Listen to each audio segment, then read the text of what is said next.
Y'all, welcome back to Kentucky Fried Wargaming, where two guys who aren't qualified to talk about anything decide to talk about a game with hard math and chance. I'm Joe. And I'm John. I just felt my cat run under my leg as I was in the middle of the intro, and it threw me. He liked it. Just surprised me. He's just jazzed. He is the jazzed. episode. Before I was filming this episode, a little peek behind the curtain, I built him a giant cat house in this room for the first time ever, and now he is just having the best day of his little cat life. Unlike the subject of today's episode, which is the Imperial Guardsmen, the Astra Militarum, the regular dudes in a war zone full of colossal, gigantic, power-armored horrors. Yeah. Welcome to the guards, son. You might last 15 hours. Yeah. We are on a quest to do all of the factions for a faction focus for the channel here. And we have been looking forward to the Guard, if I'm being honest. Yes. Because there's something to be said about a world full of big, cool, super-powered wizards versus a guy with a gun who never learned to read. I can't help but root for the guy with the gun. Yeah, I also can't read, as we discovered in a previous episode. Yes, the vaunted episode 75, where I found out my co-host did not know the intro for our own show. I wasn't talking about that. I was talking about this series. A way to just, spoil it for everybody. The Guard are sort of like the representation of the everyman. They are the human perspective in this setting. If you really want to know how horrifying it is to live here, you read a Guard novel. Yeah, and there's plenty of Guard novels to read from. But to summarize it, yes, there's some phenomenal ones. I actively search for more Guard novels to read. But if I really want to talk about the Guard, I think the best way to talk about it is through the eyes of like a normal guardsman, right?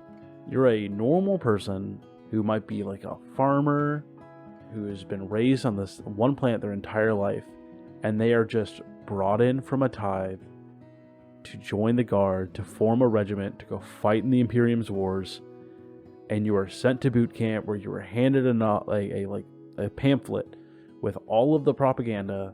You're given some flak armor, you're given a las gun, you are slapped on the front lines, and you are slowly, over time, realizing that the survival rate for people on the front lines is probably about 15 hours. And if you can get past those 15 hours, you're considered a veteran. That could be one battle. That could be one brief engagement of a colossal battle in this setting. Yeah, it is staggering the amount of, suffering that, the guardsman goes through. Because they're just normal people with, by our standards in modern life, impeccable weaponry, but it's just not enough because everything in this setting is colossally powerful. Yeah. And that's not even taking into consideration the human element of just not starving or drinking water that's contaminated or freezing to death because you might not have the gear for cold weather ops or cooking in the hot sun of some planet you've never ever experienced the climate of. Yeah. But the Guard continue fighting on. And for some of them, it's because they have no other choice. And for some of them, it's because they were born and raised to do this thing. And the bravery that they show, in my opinion, shows more in the stories than when a Space Marine does something great, right? Mm-hmm. When some guy who grew up on a farm who doesn't even really want to be fighting this war, but just watched his buddy, get mowed down by a Chaos Space Marine, so he charges him with a grenade in one hand and a knife in the other. That's awesome.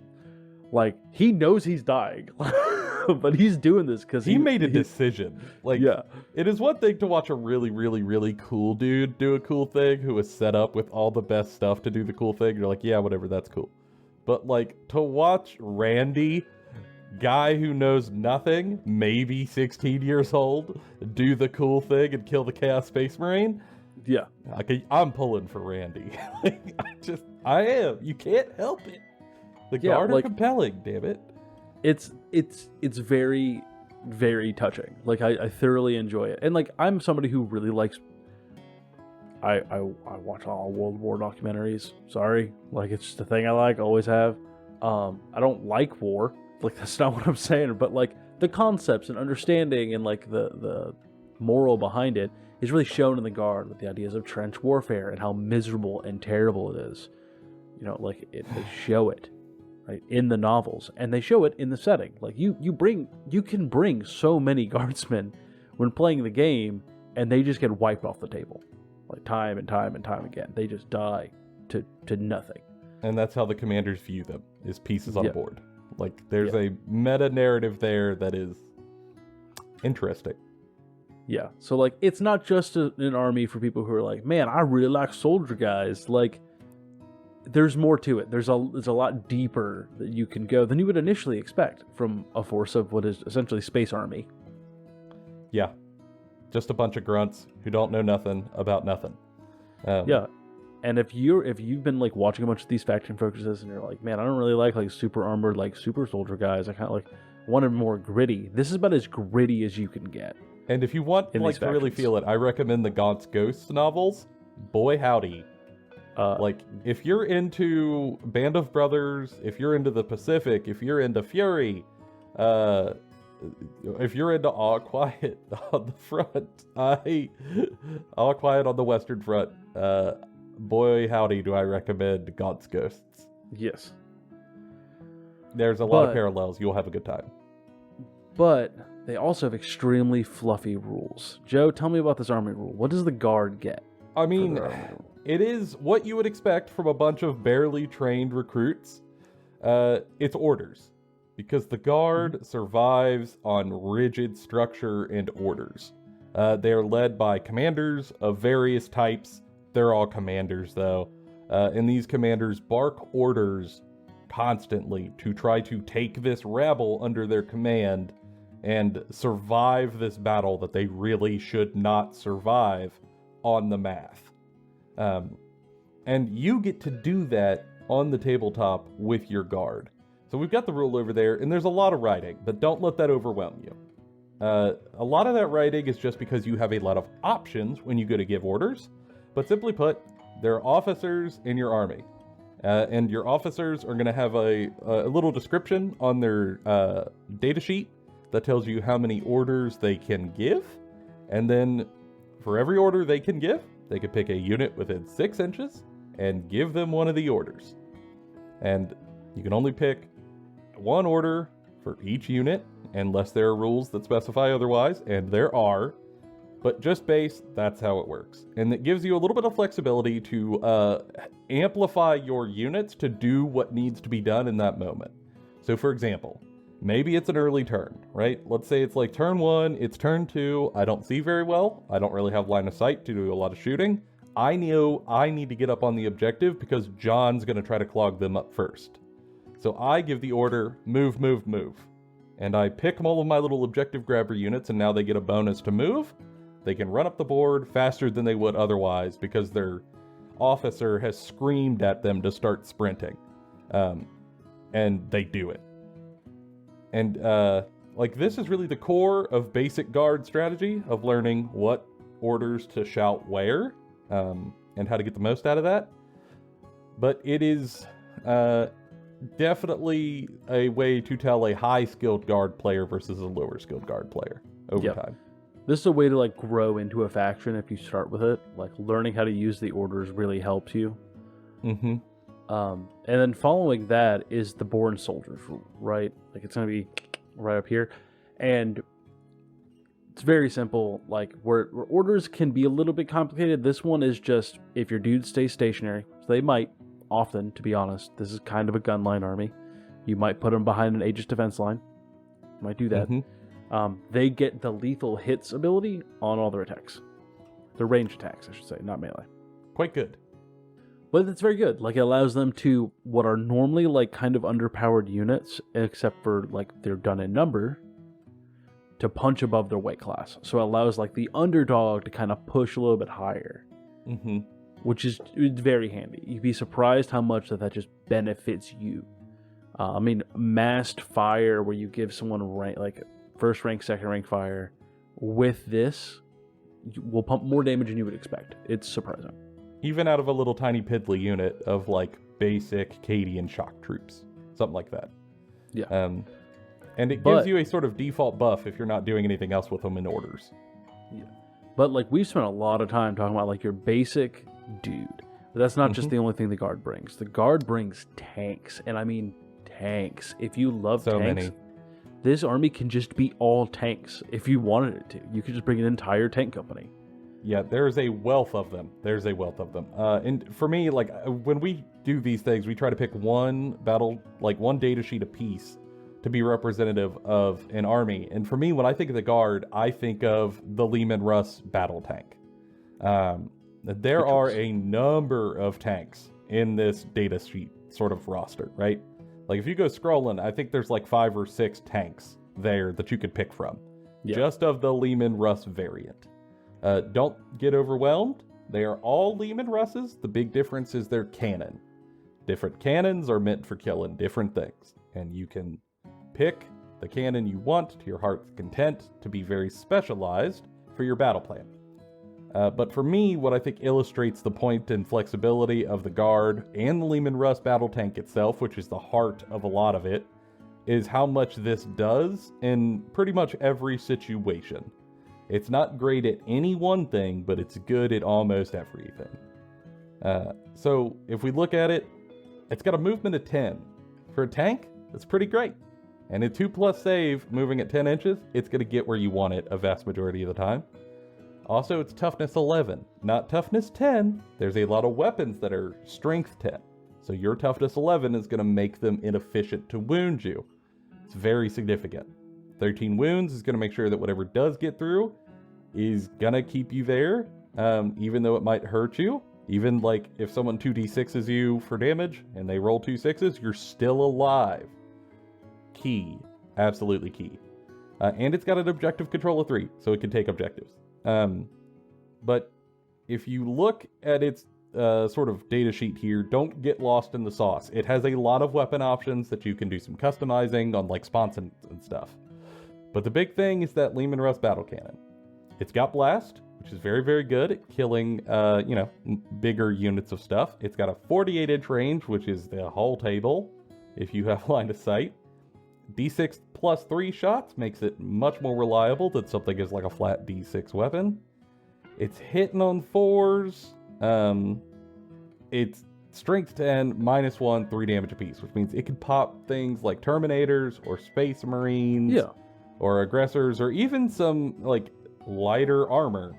It's just gonna explode them. It's a nice little like all-arounder. Yeah, and that's a pretty good weapon profile in general, but add Armored Spearhead over there to the side. So if it's attacking something that, when it's attacking anything, it gets to reroll hit rolls of 1, which is just good consistency. But if that enemy unit is within range of an objective that you don't currently control, you reroll everything. All of your hits, reroll them to help you take that back. So that's really good. Yeah, I mean, this is the sort of tank that maybe you don't have an exact plan for what it's going to do, but you know you need a tank that's going to get up there, and if it dies, it dies, but it's going to do something no matter where you put it. That's what this is for. And again, orders, pretty good. Yeah, because you can give orders to your tanks too, with like tank commanders and stuff. Makes it very good. Highly, highly recommend doing so. So you could take this again, sort of okay to decent war scroll and really pump it up. But it can't go on alone. I mean, anyone who understands basics of modern warfare doctrine knows that you can't send tanks without foot division. Otherwise, you're just going to have a horrible time. So who would you send in front of this tank battalion to go up in there and secure the front lines? Well, I would have this unit that we're about to show support these tanks, and it's the Kasserkin, right? Mm-hmm. So in the setting, Kasserkin are not normal guardsmen. They're guardsmen who've been fighting for a while. They are veterans. Maybe they've been on multiple campaigns. They've been given better armor, better weapons. They have more training, and they are these big, like, hulking humans. They're not as big as Space Marines, but they're big. and they get some stuff for that. They keep the same toughness.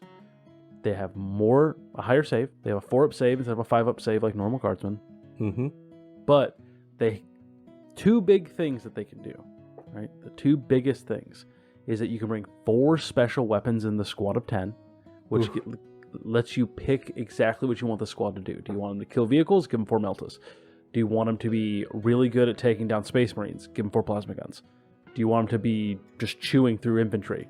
Give them 4 hotshot volley guns, right? Mm-hmm. Speaking of hotshot guns, all of them don't get normal las guns. They get supercharged hotshot volley gun, hotshot las guns, sorry, that are just las guns that have a higher AP, which means you can kind of punch through some armor. Which really otherwise you might struggle. Yeah. But I think what the best part about these guys is that they don't require an officer to get an order. They give themselves an order during the command phase. And that's in addition to other officer orders. So if you put someone like Ursula Creed on them, you will then all of a sudden have 3 orders on a single squad. Because she can give 2, irrespective of anything else. Right, so you can really crank these guys up when you need them to the most, like a pivotal moment. And then when you don't, you can just have them moving around, doing what they need to do. Yeah, I mean, compared to like your basic grunts, these dudes are like operators. They are high skill, high value operators who are bringing. Yeah, they're sick. They're bringing weapon loadouts to deal with a specific problem, hit a specific target, eliminate, move. God, they're so good. They're phenomenal. But the problem with trying to find data sheets that are representative of the Guard, even though we did our best, is that the Guard has a lot of options. So if you are interested in this, go look. I mean, it's like 100 pages. No exaggeration. It's a lot. 128 pages. So go root around. They got options for days. And, you know, I think for the people who the Guard is for, like you're already out there, you're Googling now. And that's great. But we want to give you a little bit of advice for how to play the Guard if you're going to get into it. Because they can be a little tricky, and we want you to have something to ease your play experience. So, John, what is your tip if you had to give someone one piece of advice for playing Astra Militarum? So I think my first piece of advice is to not, as tempted as it is to bring all infantry or all tanks, it is to remember that this is a combined arms force. They're the sum of their parts. So that means you want to build your army in layers. You want to have, you don't want one line of dudes. You want to have an advanced line, you want a center, anvil line, and then you want a rear line.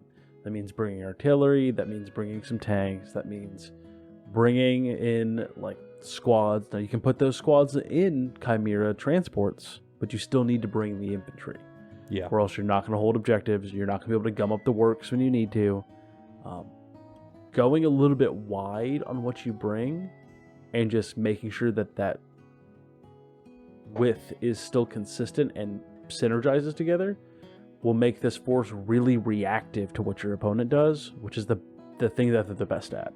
Mm-hmm. Right? They're not great at melee, they're great at shooting, but reactively, right? They're not going to just bury your opponent in one round of shooting. You kind of have to pick and choose and hammer the lines in different ways. Yeah, I think that's really, really fair. And you probably put my advice in a much more succinct, far-reaching colloquialism. But for me, my tip is very simple. Ape together strong.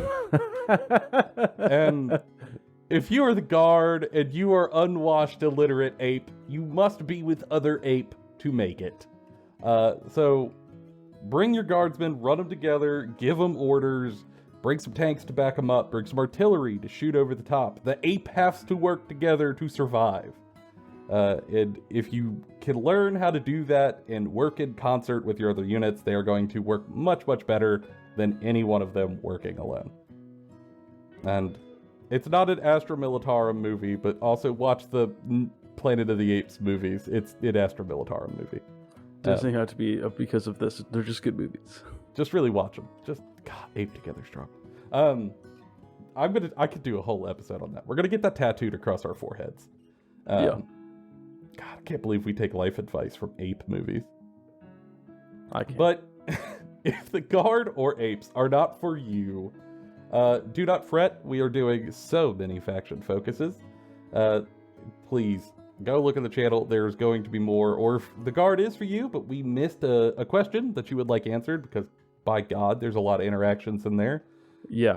There's I so play many. guard. Ask me questions. There's a lot of questions that you could have. Feel free to put them in the comments down below or send them over on social media or through the email. We are more than happy to help y'all to figure this thing out. It's a hard hobby to get into, so please do not feel bad about asking people. Lord knows we did when we started, sometimes still do. And for all the other factions, we're working on them as fast as we can. For now, it's been all of our opinions. Bona fide. Kentucky Fried. We'll see you all in the next one.